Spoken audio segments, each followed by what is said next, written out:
Salve galera, dia 2, vlog 2, dele 2. Vamos comprar um pãozinho ali antes de começar realmente o dia. E daqui a pouco vai ter daily. Precisamos estar alimentados, né? Let's go!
Digi digi digi digi digi digi.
Então, senhoras e senhores, eu ia fazer um review da minha encomenda que eu encomendei, chegou hoje, mas infelizmente ela chegou danificada e agora eu tenho que solicitar o reembolso para poder pegar meu dinheiro de volta. Basicamente, comprei esse capacete e esse capacete aqui ele tem um visual mais estético do que o normal, porém a qualidade dele deixou a desejar, certo? Isso muito pelo fato que devem ter jogado ele de forma aleatória. Como é um capacete, deve ter jogado ele no caminhão, vindo pra cá e chegou meio torto, chegou amassado e danificou. Ele não fecha e nem tem as funcionalidades principais que o capacete deve ter, correto? Que é a proteção. Mas é inegável que esse capacete é muito bonito e eu tive que comprar outro capacete, infelizmente ou felizmente, certo? Capacete do Ultron, o legado.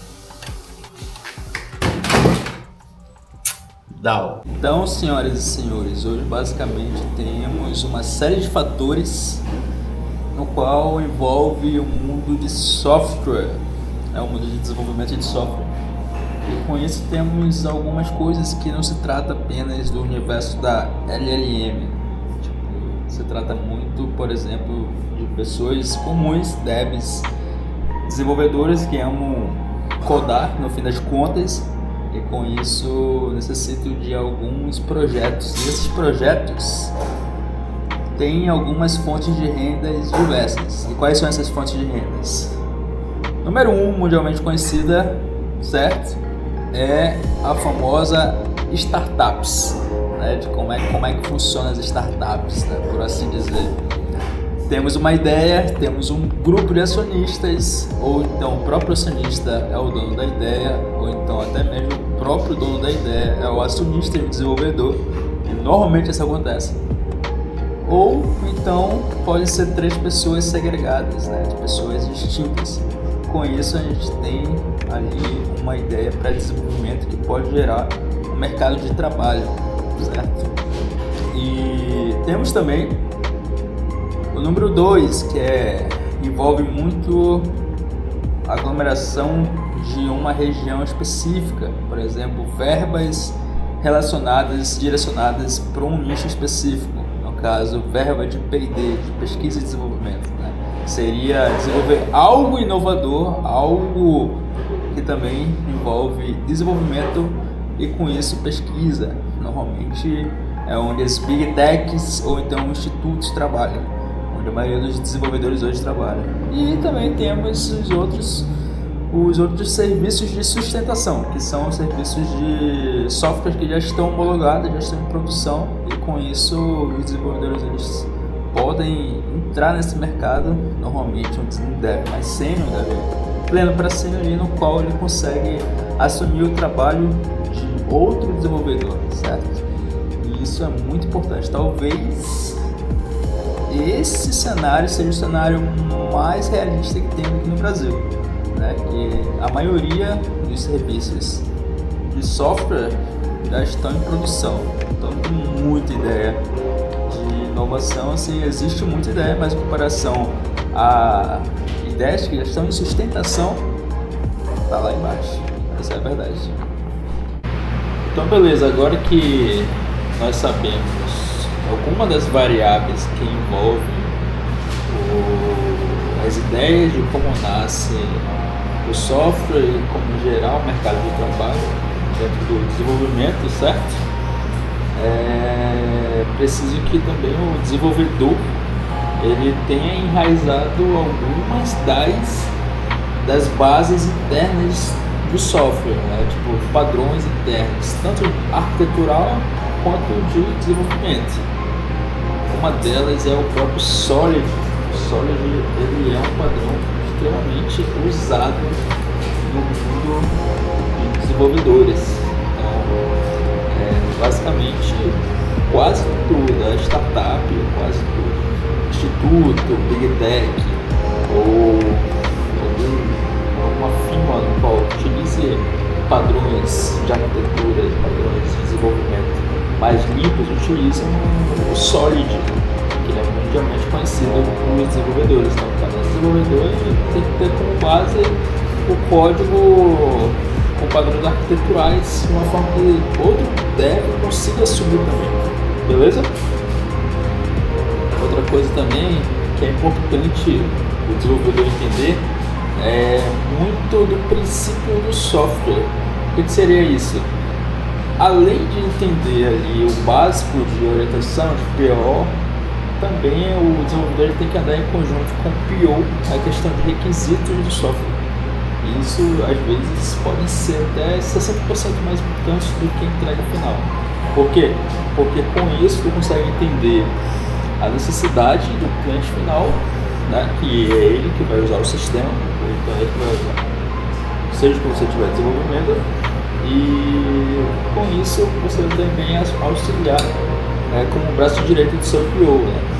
Não deixar somente a demanda para o PO, porque assim, é bom separar as coisas, deixar segregado os papéis importantes de cada analista na equipe, no time, mas também é bom ter a visão geral de como funcionam as coisas e como funciona a necessidade, porque pode ser que seja dado a ideia pelo PO para falar para o cliente e o cliente entender de uma forma diferente, né? Às vezes pode ser mais técnico, ou então ele pode não ser técnico e entender a entrega final de uma forma diferente. Então é muito importante que o desenvolvedor ele tenha um pouco disso também, de saber a necessidade realmente como que acontece o processo interno dentro da fábrica do cliente, o processo interno dentro da startup, do ambiente do cliente.